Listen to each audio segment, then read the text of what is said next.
चोर था, उसने अपने गुरुजी से पूछा, गुरुजी मेरा विवाह कब होगा? गुरुजी ने कहा, बेटा तेरा विवाह तो होगा उस दिन जिस दिन से ठीक तेरा विवाह रात को होगा और सवेरे तुझे फांसी हो जाएगी। जिस दिन तेरी फांसी निश्चित होगी, फांसी निश्चित होने के बाद तेरा विवाह निश्चित होगा। चोर ने कहा कि जब फांसी निश्चित हो जाएगी तो फिर विवाह करेगा कौन?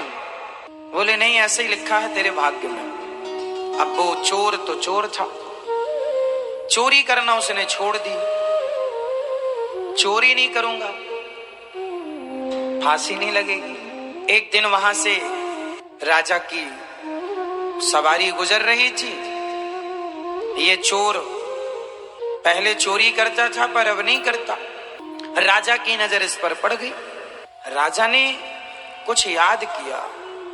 राजा को याद आया, इसने गले में एक सोने का माला पहन रखा था। अब तो सुधर गया था, पर जो चुराया था वो तो था ही ना इसके पास।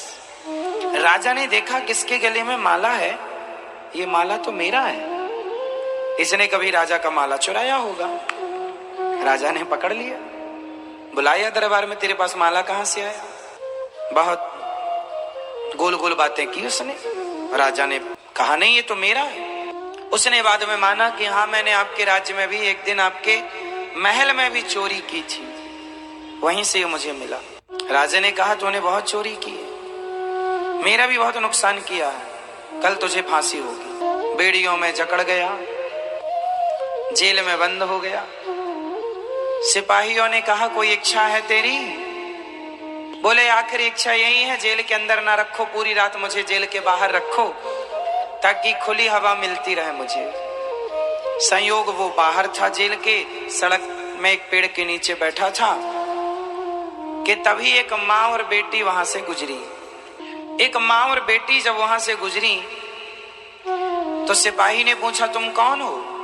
उन्होंने कहा भैया हम इस शहर में, इस नगर में नए नए आए हैं, बड़े गरीब हैं, कुछ काम मिले तो पेट भर रोटी मिल जाएगी। चोर वहीं था, सुन रहा था। बड़ी प्यास लगी है, चोर ने पानी मांगा तो उस माँ ने उसे पानी पिलाया। चोर ने कहा कि ये तुम्हारी बेटी है? हाँ मेरी बेटी है। क्या चाहती हो तुम? बोले कोई नौकरी मिल जाए, कोई सब ठीक हो जाए, गरीब है बड़े, खाने को व्यवस्था नहीं है। पर तुम कौन हो?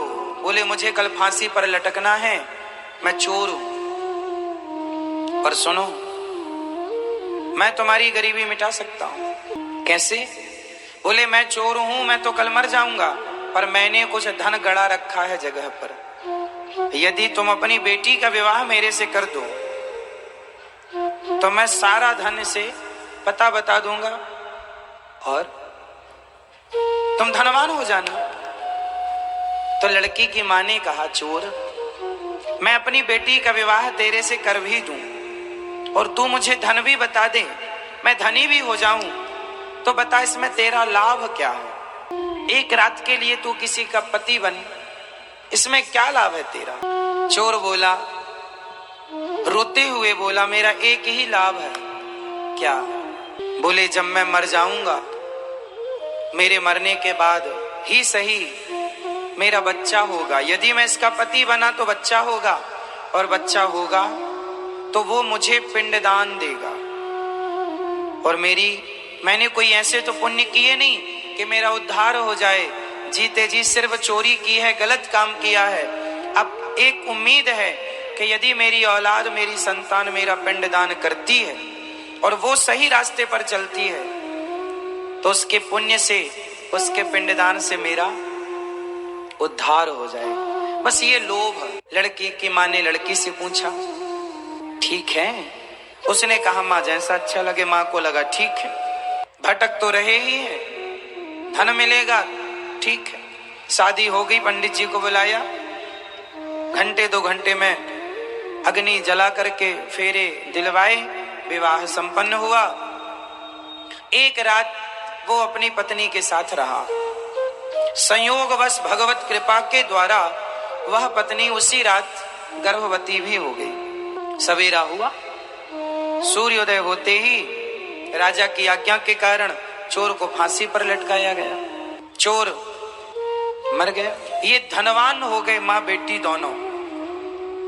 माँ को लगा चलो बेटी का विवाह कर देना चाहिए। इसने फिर बेटी के विवाह का प्लान बनाया। एक लड़का मिला भी, लड़के से कहा विवाह करोगे? हाँ हाँ कर लेंगे। विवाह किया तो उस लड़के ने जिसने विवाह किया संयोग से वो भी एक चोर था। और चोर था तो रात के ही उसने पूरा बोरिया बिस्तर बांधा, इसका सारा धन उठाया, भाग गया। एक चोर ने धन दिया, एक चोर ने धन ले लिया। अब ये जैसे थे फिर वैसे हो गए। धन जाते ही उस धन के गम में ये मां निपट गई। अब अकेली लड़की बची, और लड़की भी गर्भवती। मजदूरी मांग मांग के जैसे तैसे जीवन गुजारा। बच्चा हुआ, बड़ा हुआ। एक दिन एक राजा के बेटे को एक सांप डसने के लिए बिल्कुल तैयार था।